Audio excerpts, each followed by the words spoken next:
I think one of the unfortunate things is that truly, if it were actionable, the best advice I believe on planet Earth is be yourself. If it were actionable, like if you could really sink into who you are at your core. Unfortunately, I think what most people think of as themselves is the conditioning that they received in elementary and middle school. And so they become their middle school selves for the rest of their life for fear of giving up what that person is, what is happy to them, what the bullying or the success that they had at that particular stage in their life created. Feeling scared in social situations and looking at the ground because eye contact makes you uncomfortable isn't who you are. Mm-hmm. That's just something that happened because of your upbringing. So to change that and start to work, we also work inside out. So it's about confidence internally as well as just what happens with other people. I think changing that, becoming confident and learning patterns that make you more charismatic, that's not undoing who you are, because I don't think slouching and having bad eye contact is who you are. Yeah, I feel like I could relate to a lot of that because I felt like I really developed into myself when I sort of stopped caring or trying to do anything and just sort of lean into whatever my passions are and what I'm interested in and just fill my time with stuff that I thought was fruitful and fulfilling and meaningful and purposeful. And then that other stuff just sort of blossomed as a consequence of that. I want to ask you a little bit about debate too, because obviously charisma is a big part of debating, and I saw you break down the Sam Cedar and Steven Crowder recent fiasco that went on. So I'm curious, generally speaking, what makes a good debater and what makes a bad debater? Well, I think the first thing you want to do is define your goal. I would like to think that in a perfect world, a good debater is someone who comes in honestly looking to get to the truth, whether or not that's the position that they started with. But on YouTube, a good debater is someone who makes the other person look stupid. So they're two very, very different skill sets. That first skill set is about listening and steel manning and checking your own biases, that this desire to be right, and then being willing to change your mind. Yes. So that's what makes a wonderful person. What makes a good YouTube debater, though, is I think you did a little bit of. I can comment to it. Well, no, I mean that it's the exact opposite. It's someone who comes in and basically they already have an audience, and so what they have to do is stick to what their audience has told them they want, and so they hold their positions very dearly, and their job becomes trying to embarrass the other person, or if they're at the weaker side of the argument, learning how to dodge when they're about to lose by changing the topic, by switching to ad hominem, things like that, such that they never have to cede ground, so that their side that already believes something can walk away feeling vindicated and correct. Because that's what most people unfortunately want, is they want to tune in to be patted on the head and said, you are right, your side is good, the other side is stupid. And so if they watch someone on their side, quote unquote, lose or give ground or change their mind, they don't want to tune into that person anymore because it makes them self-reflect on if they're wrong or not, and they don't want to be wrong. So it's unfortunate, but the people who do it correctly have a much harder time growing in size and getting to the top because their arguments are calmer. There's no, quote unquote, destroying. They will change their mind as they get new information, and those people will just have a harder time getting to 10 million subscribers than the person who embarrass the other side. It's funny that you say that because, again, I have a little bit of personal experience with this. I mean, I don't primarily do debates, but I've done debates before. And my audience loves when I do it, but I've told them a million times I don't really like doing them because, in my opinion, debates are the WWE of intellectual pursuits. And the thing that happens is, like, I'm going in there trying to have a real conversation and get to the truth. And then as soon as I get the sense that the person is doing what you just described, then all of a sudden I end up like snapping and sort of one-upping them at their own game. You know what I mean? And so I think that's why my audience likes it. But yeah, ultimately it's just a waste of time and people will end up backing whoever the hell they liked in the first place. That being said, do you have anybody in mind who you think is really good at the bad debating? Don't even phrase like that. At the good and the bad. Give us both. The bad kind of debating, yeah. Sorry, when you say bad, you mean it works for their audience, but it's not necessarily someone you would like precisely debating. That it's not a nuanced debate, but it's very effective. Well, I'll say, rather than throw someone on the bus, I'll say someone I find quite enjoyable to watch, Christopher Hitchens. That's a bit old school, but he's someone that's very, very entertaining to watch. But if you ever had to be on the other side of that conversation, you would hate him. And maybe he handles himself very differently in private. I don't actually want to assume, well, he's dead now, but I don't want to assume that he used to be that way in private.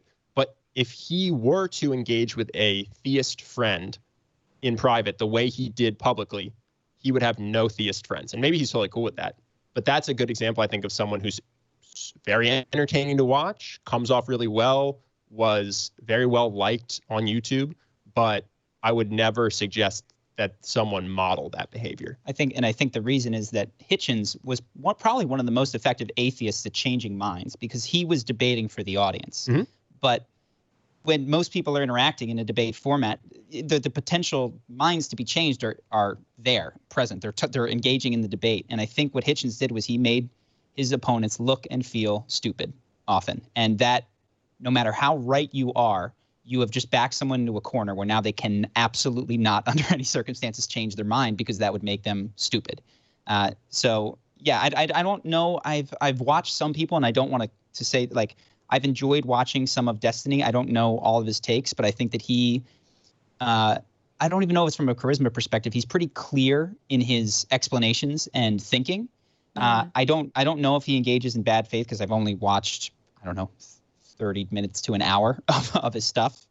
Yeah, and I think, we're all human. And I here's what I'll say. Everybody that I have ever witnessed for a long enough time will eventually engage in bad faith when their back is up against the wall. Mm-hmm. And I'm absolutely in that camp. So it's just about trying to do it a little bit less and to lower that ego defense a little bit and open yourself to have your mind changed. Well, I think the best thing you can do, and again, I do this, I'm not saying I don't do this, but the best thing that I think someone can do is try not to tie your identity to any particular belief, because it's really hard to change your identity. So if you say I'm a diehard Democrat or Republican, then you will have an unthinking subconscious implicit bias to accept anything that side says uncritically, because you've aligned yourself with them. Versus what's hard is to say I'm a person and I have different beliefs on each issue, and I'm not in 100% agreement with any of these people. And so when a new issue comes up, I'm going to listen to them both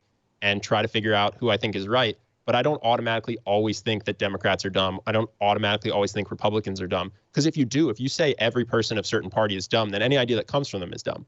Yeah, and so now you can't have an open mind. And so ironically, you just become an unthinking person who doesn't have sound reasoning for everything you believe.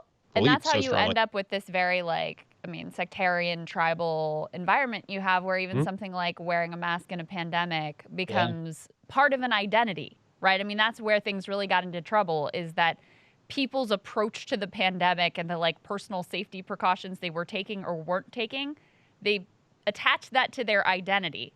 So I think it's actually very profound what you say about, you're saying basically be very careful about what you incorporate as your identity versus just, this is my belief, which beliefs are easy to change. When it's who you are, that's a lot more difficult to move off of.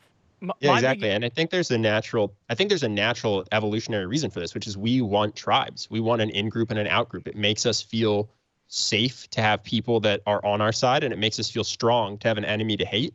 And so when you go this route of, I'm not going to identify with this side or this side, what you need is a group of people that are similar to you, because you will feel alone without a tribe, and you'll feel weak, and you won't have quote unquote allies. And so I think it's predictable, if you understand the human brain, that this is how things are going, because it's not about fully understanding how a virus works. It's about having a tribe that you strongly align with, that you can count on, that makes you feel like you have allies, basically. Yeah, another issue is I feel like the thing that annoys me the most is when people don't start by assuming good intent and motivations on the other person's side, because most people genuinely, truly believe whatever it is that they're saying. And if you're not starting with that as your default, then, you're basically assuming that everybody has bad intent and everybody's a grifter and everybody's malicious and everybody's, acting out of bad faith. And if you just start with assuming good intent until proven otherwise, then I think what people end up finding is that you'll be able to, even if you disagree with somebody totally, it's fine to disagree with them totally. What's not fine is to think there's some sort of malicious, cretin who's has, bad intent and their ulterior motives. Yeah, totally.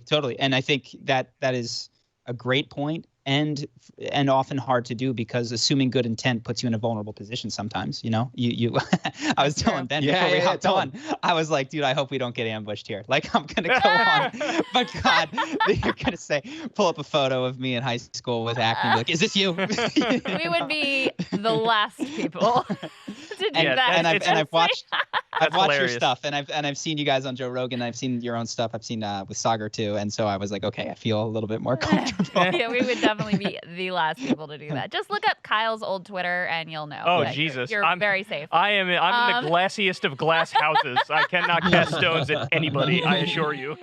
Hope that you guys enjoyed that clip. If you want to see more like this and have us do more podcasts, we are 100% funded by our generous patrons. And if you'd like to contribute, there's a link in the description, and we'll have one pop up on the screen right here so that we can do more podcasts where we have fun conversations and hopefully some deep ones like this. Either way, hope that you enjoyed the video, and I will see you in the next one.